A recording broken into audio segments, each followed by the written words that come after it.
Hello dear students, welcome back to the YouTube channel Electrotech CC। Power electronics की video lecture series में हमने discuss किया था three phase inverter के बारे में।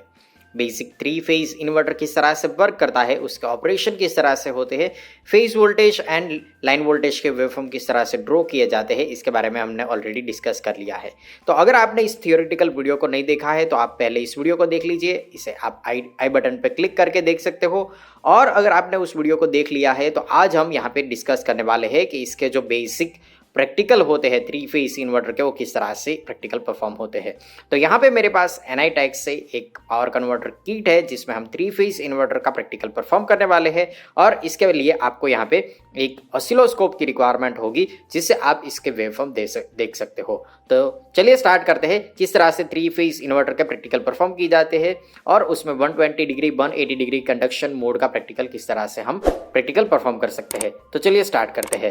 ओके स्टूडेंट्स, तो आप यहाँ पे देख सकते हो मेरे पास थ्री फेज इन्वर्टर की जो किट है उसमें हमारे पास यहाँ पे एक डीसी पावर सप्लाई का ऑप्शन दिया गया है, यानी कि यहाँ से हम डीसी पावर सप्लाई का इस्तेमाल कर सकते हैं। ये जो डीसी पावर सप्लाई है ये 24, यहाँ से हम 24 वोल्ट डीसी यूज कर सकते हैं, जो कि यहाँ पे जो हम इन्वर्टर देखने वाले हैं उसको 24 वोल्ट का पावर सप्लाई यहाँ से देगा। ओके, तो हम यहाँ पे 24 वोल्ट का डीसी पावर सप्लाई यूज करेंगे और इसे यहाँ पे इन्वर्टर के इनपुट में कनेक्ट कर देंगे। ओके, तो यहाँ पे ये डीसी पावर सप्लाई आ जाएगा। देन यहाँ पे एक फ्यूज दिया गया है जो कि यहाँ पे है। ये जो फ्यूज है इससे हम इस इन्वर्टर को शॉर्ट सर्किट से प्रोटेक्ट कर सकते हैं।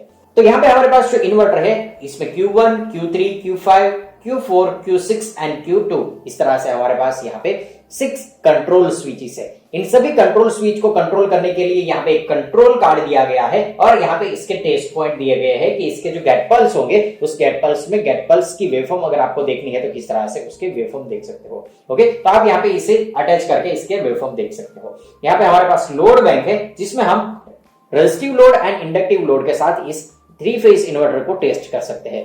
तो यहाँ पे ये जो हमारे पास थ्री फेज इन्वर्टर का जो बेसिक डायग्राम दिया गया है वो हमने जो थियोरी में देखा था वही डायग्राम हमें यहाँ पे दिखाई दे रहा है।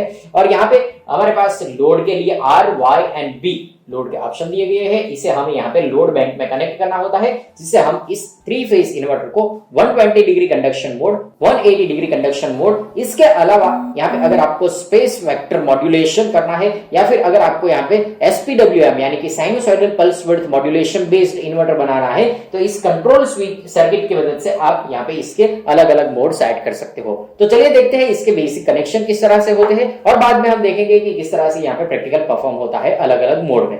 तो सबसे पहले मैं इस कनेक्टिंग वायर की मदद से यहाँ पे कनेक्शन कर लेता हूँ।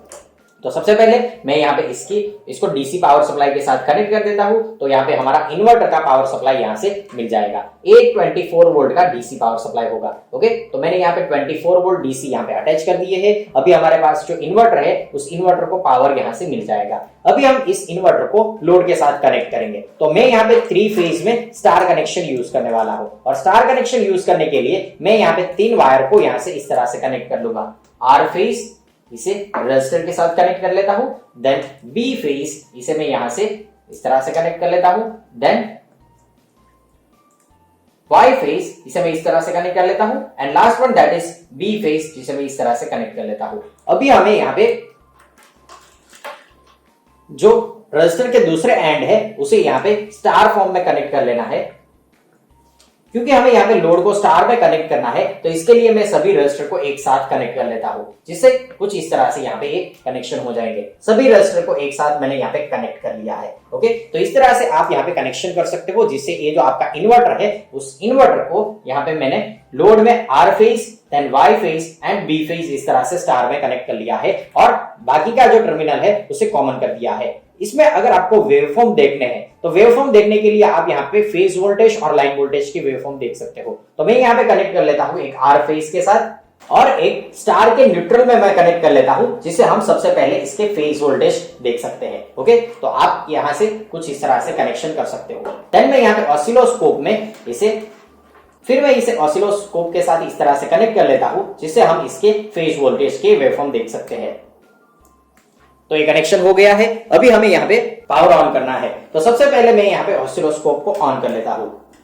तो ये ऑसिलोस्कोप ऑन हो गया है। अभी हमें किट का पावर ऑन करना है तो मैं पावर ऑन कर लेता हूँ। तो एक किट का पावर ऑन हो गया है। आप शायद यहाँ पे देख सकते हो कि यहाँ पे हमें यहाँ पे कंट्रोल कार्ड में एनाइटेक VSI यानी कि वोल्टेज सोर्स इन्वर्टर की किट का लेवल दिखाई दे रहा है और नीचे लिखा है 120 मॉड्यूलेशन, यानी कि 120 डिग्री में अभी ये सेट है। अगर आपको स्टार्ट करना है तो यहाँ पे आपको अलग अलग ऑप्शन दिए गए हैं कि इस एरो की और बटन की मदद से आप इसे किस तरह से ऑपरेट कर सकते हो।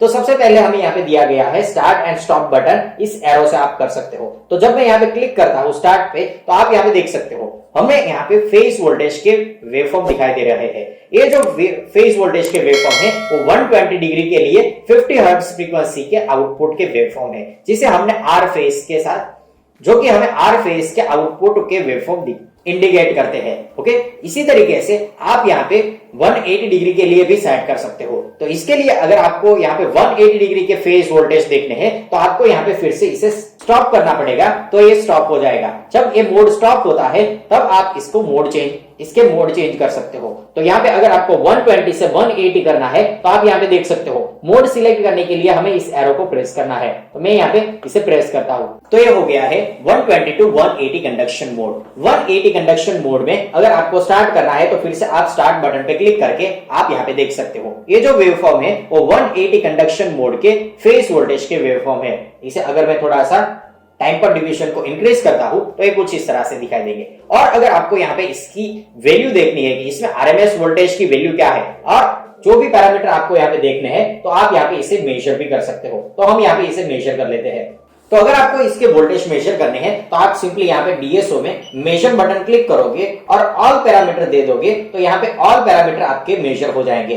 तो आप यहाँ पे देख सकते हो जो हमने 32 वोल्ट इनपुट में दिए थे डीसी, उसको ये यहाँ पे peak to peak voltage 35 volt में कन्वर्ट कर रहा है। यानी कि ये जो हमारा 3 फेज का इन्वर्टर है वो यहाँ पे इनपुट में 32 वोल्ट ले रहा है और पिक टू पिक वोल्टेज हमें यहाँ पे 35 वोल्ट दिखा रहा है। ओके, यहाँ पे फ्रीक्वेंसी आप देख सकते हो, फ्रीक्वेंसी यहाँ पे लिखा है 49.5, यानी कि अप्रोक्सीमेट 50 हर्ट्ज पे ये 3 फेज इन्वर्टर वर्क कर रहा है। तो इस तरह से आप यहाँ पे आउटपुट वोल्टेज के पैरामीटर भी देख सकते हो। अगर आपको यहाँ पे देखना है कि आउटपुट वोल्टेज की एक्चुअल वैल्यू क्या आनी चाहिए थियोरेटिकली, तो मैं आपको यहाँ पे इक्वेशन भी इंडिकेट कर देता हूँ। इस इक्वेशन से आप यहाँ पे आउटपुट वोल्टेज की वैल्यू भी कैलकुलेट कर सकते हो। तो अगर आपको यहाँ पे लाइन वोल्टेज के वेवफॉर्म देखने हैं तो आपको यहाँ पे थोड़ा सा कनेक्शन चेंज करना पड़ेगा। पहले मैं इसका पावर ऑफ कर देता हूं, फिर कनेक्शन चेंज कर देते हैं।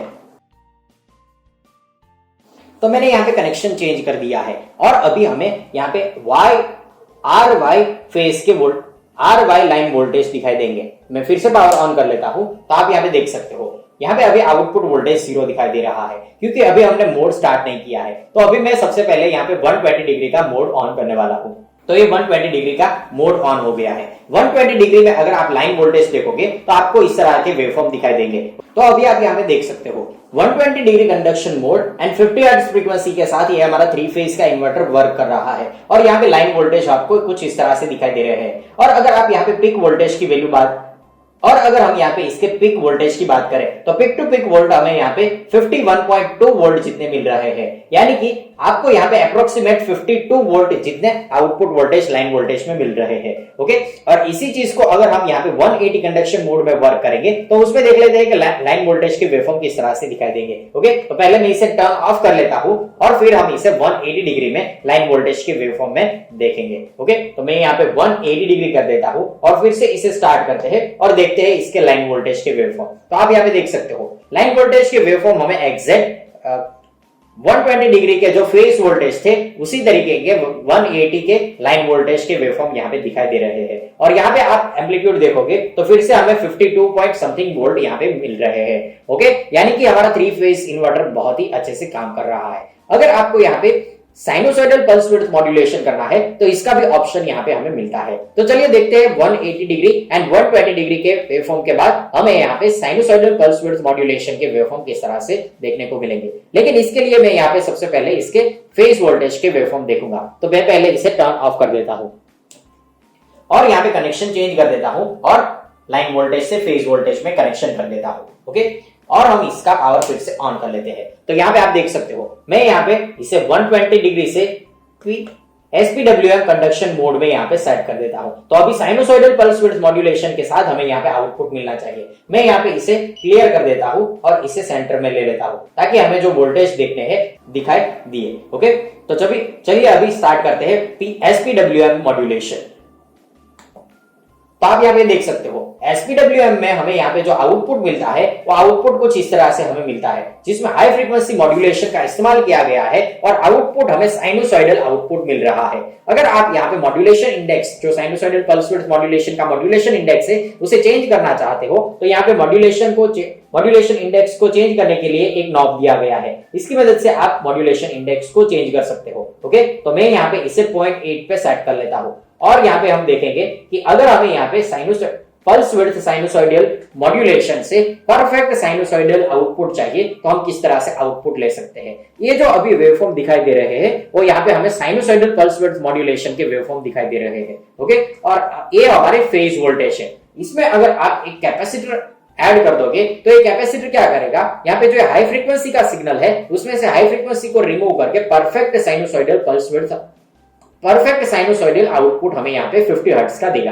तो इसके लिए मेरे पास यहाँ पे एक कैपेसिटर है, इस कैपेसिटर को मैं यहाँ पे कनेक्ट करने वाला हूं। अगर आप इसे फेज में कनेक्ट करोगे तो आउटपुट में आपको यहाँ पे जो वोल्टेज मिलेंगे वो वोल्टेज में परफेक्ट साइनोसॉइडल वोल्टेज मिलेंगे। अगर आप यहाँ पे इसको किस तरह से ऑपरेट किया जाता है इसके बारे में नहीं जानते हो तो ये जो चीज है वो आप कभी यहाँ पे ट्राई मत करना। तो आप यहाँ पे देख सकते हो मैं यहाँ पे इस कैपेसिटर को कनेक्ट करने वाला हूँ। ओके, तो जैसे ही मैंने इस कैपेसिटर को कनेक्ट किया तो ये जो हमारा यहाँ पे आउटपुट वोल्टेज का वेवफॉर्म है वो परफेक्ट साइनोसॉइडल वेवफॉर्म यहाँ पे नहीं मिल रहा है, लेकिन लो डिस्टॉर्शन वाला साइनोसॉइडल वेवफॉर्म बन गया है। ये लो डिस्टॉर्शन का मीनिंग होता है कि जो हमने कैपेसिटर यूज किया है उसका कैपेसिटेंस उस कैलकुलेशन के मुताबिक नहीं है जिससे हम यहाँ पे परफेक्ट साइनोसॉइडल वेवफॉर्म में इसे कन्वर्ट कर सके। तो अगर आपके पास परफेक्ट कैलकुलेशन वाला कैपेसिटर है तो आप यहाँ पे परफेक्ट साइनोसॉइडल वेवफॉर्म में इसे कन्वर्ट कर सकते हो। लेकिन अगर आप इस कैपेसिटर को रिमूव कर दोगे तो आपको कुछ इस तरह का आउटपुट यहाँ पे देखने को मिलेगा, क्योंकि ये जो आउटपुट है वो पल्स विड्थ मॉड्यूलेशन का है और हमने यहाँ पे यूज किया है साइनोसॉइडल पल्स विड्थ मॉड्यूलेशन का मोड। ओके, तो इस तरह से आप यहाँ पे साइनोसॉइडल पल्स विड्थ मॉड्यूलेशन में एक कैपेसिटर का इस्तेमाल करके उसे हाई फ्रीक्वेंसी रिमूव करके परफेक्ट साइनोसॉइडल वेवफॉर्म में कन्वर्ट कर सकते हो। तो आज हमने इस वीडियो में देखा कि ये जो हमारा 3 फेज इन्वर्टर का जो किट है इसमें किस तरह से प्रैक्टिकल परफॉर्म होते हैं। 120 डिग्री 180 कंडक्शन मोड और यहाँ पे एक पॉइंट हमने और ऐड किया वो है साइनोसॉइडल पल्स विड्थ मॉड्यूलेशन, जिससे हम यहाँ पे कांस्टेंट 32 वोल्ट को एसी में कन्वर्ट कर सकते हैं और वो भी 3 फेज एसी में। ओके, तो आशा करता हूं कि आज की वीडियो में जो भी मैंने आपको यहाँ पे प्रैक्टिकल बताया है वो आपको अच्छे से समझ में आ गया होगा। अगर आपको ये वीडियो अच्छा लगा है तो वीडियो को लाइक करना, शेयर करना और अगर आपने अभी तक चैनल को सब्सक्राइब नहीं किया है तो चैनल को सब्सक्राइब कर लीजिए ताकि मैं इस चैनल पे जो वीडियो अपलोड करता हूं वो आपको सबसे पहले मिलते रहे। Thank you very much.